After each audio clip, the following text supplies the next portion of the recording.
So hilo no, ngayon ang pag-usapan natin itong tungkol sa mga tao no, na sumasangguni sa mga espiritista, mga manghuhula, nagpapaniwala sa mga sudyak-sudyak na yan, sa mga year of the horse, year of the hippopotamus, year of the zebra, no?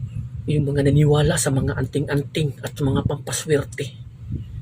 Gusto kong malaman nyo na iwasan nyo po ang mga bagay na ito. Kasi po, ang mga bagay at kahit sino na sumasangguni sa mga bagay na ito o sa mga taong ito ay karumal-dumal po sa paningin ng Panginoon ang mga gumagawa nito ng mga tao.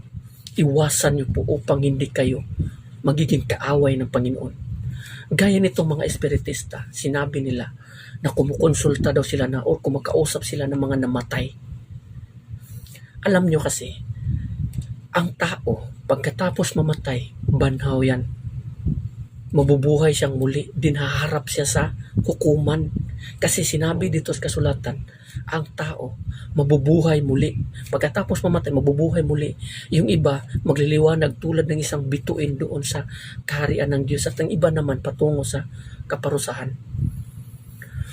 Yan ang mangyayari ng tao pagkatapos mamatay. Kasi sinabi dito, after death is judgment. Tapos yung mga espiritista, sinabi nila, nakausap namin si ganito, ganyan. Namatay siya mga 3 taon na, 2 taon na. Nakausap namin to. Alam nyo kung paano kayo nililinlang ng demonyo ni Satanas. Si Satanas, sa demonyo, kaya niyang gayahin ang hitsura at boses ng taong namatay at kakausapin niyo. At handa siya makipag-communicate sa inyo. Yang isang bagay na yan ang mahigpit na ipinagbabawal ng ating Panginoon na makipag-usap kayo sa mga demonyo. Dito sa kasulatan sa Leviticus 19:31, 19 verse 31, sinabi dito, huwag kayong sasangguni sa mga kumakausap sa mga espiritu ng mga namatay o sa mga manghuhula. Pinagbawalan tayo ng ating Panginoon na sumasangguni o lalapit sa mga ganito. Ito namang mga manghuhula. Iwasan nyo rin no, na magpanipaniwala kayo dyan sa mga pampaswerte, anting-anting, manghuhula, o sa mga sudyak-sudyak na yan. Ang mga anting-anting din, walang kakwenta-kwenta yan. Talaga demonic talaga yan. Itong manghuhula naman, paano mo masasabi na nalalaman ng mga taong yan ang kinabukasan mo, ang bukas, ang mangyayari sa hindi pa na nangyayaring araw? Sa panahon ni Elias, anong sabi ng Diyos doon sa hari? Wala na bang Diyos sa Israel at kayo ay sasangguni sa mga Diyos-Diyosan? At pinatay ng Panginoon yung 50 na pinadala ng hari doon kay Elias. Nilamo ng apoy. So ganun, wala na bang Diyos sa ating mundo? Bakit kayo lalapit pa dyan sa mga manghuhula? Walang alam ang mga taong yan. Kung may kapangyarihan man silang manghula, galing na yan sa demonyo. Na alam nyo yung sa panahon ni Apostol Pablo, nung dito sa mababasa natin sa Acts of the Apostles, yung isang babae na manghuhula, na pinaalis ni Apostol Pablo ang demonyo na nakapose sa kanya dahil may kapangyarihan itong manghula. Yung manghuhula na yan, nakapose yan, demonic yan. Demonyo yan. Kaya nga pinagbawalan tayo ng Panginoon na makipag-usap sa mga makipag-communicate sa mga demonyo sa pamamagitan ng mga taong yan. Sinabi dito, kayo'y ituturing na marumi kapag sumasangguni kayo sa kanila. Ako si Yahweh na inyong Diyos. So, ang utos ng Panginoon, kung sasangguni kayo sa mga taong yan, kayo ay ituturing na marumi. Mayroon ding mga hangal na mga tao na kunwari, magaling magsalita patungkol sa mga sudyak sign. Ikaw, year of the hippopotamus, o ito, pampaswerte mo. Ito yung paswerte mo, kulay green ito. Sa career naman, ganito, ganyan. Demonic po yan. Bakit kayo maniniwala sa mga demonic na mga patotoo? Panipaniwala, patotoo. Alam nyo, kasi yung mga sudyak-sudyak na yan, galing yan sa China. Chinese yan. Alam nyo ang Chinese niyan, walang kinikilalang Diyos yan. Demonyo ang mga sinasamba niyan. Ngayon, Iyang mga panipaniwalaan na yan, galing yan sa demonyo, ina-adapt nyo, o di, nakibahagi na kayo sa mga gawain ni Satanas. Kung ganun. Kaya mahigpit tayo yung pinagbawalan ng Panginoon.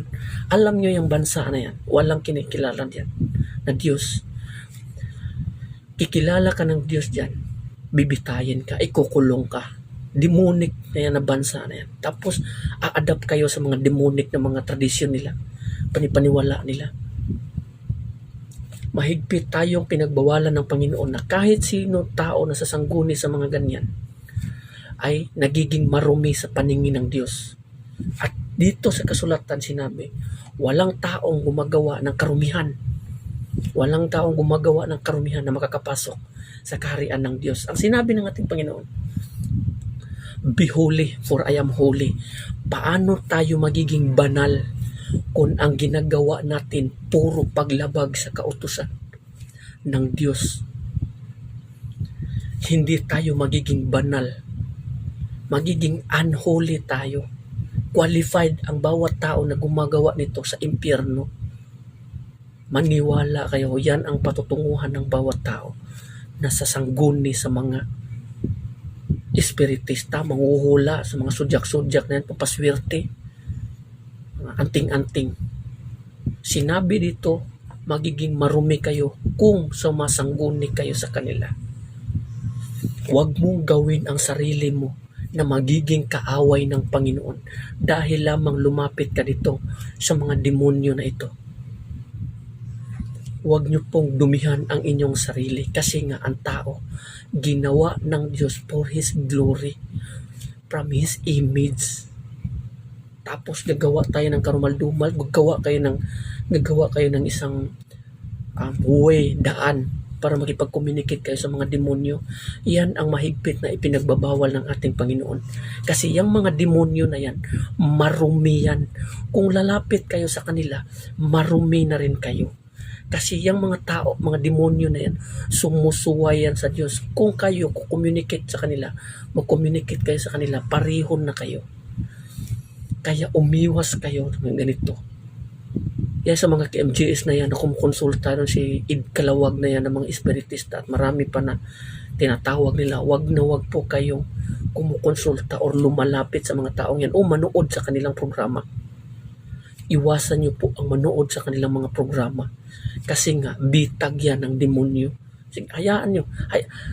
Kayo rin, kung ayaw nyo maniwala, talbuhay nyo rin naman yan. At sa amin lang, sa akin lang, alam nyo na kung kayo ay sasangguni o manood man lamang sa kanilang mga ginagawa, marumihan na kayo. Hindi tayo magiging banal sa Panginoon kung itong mga utos niya ito susuwayin natin. So hanggang dito na lang. Maraming salamat and God bless everyone. Amen.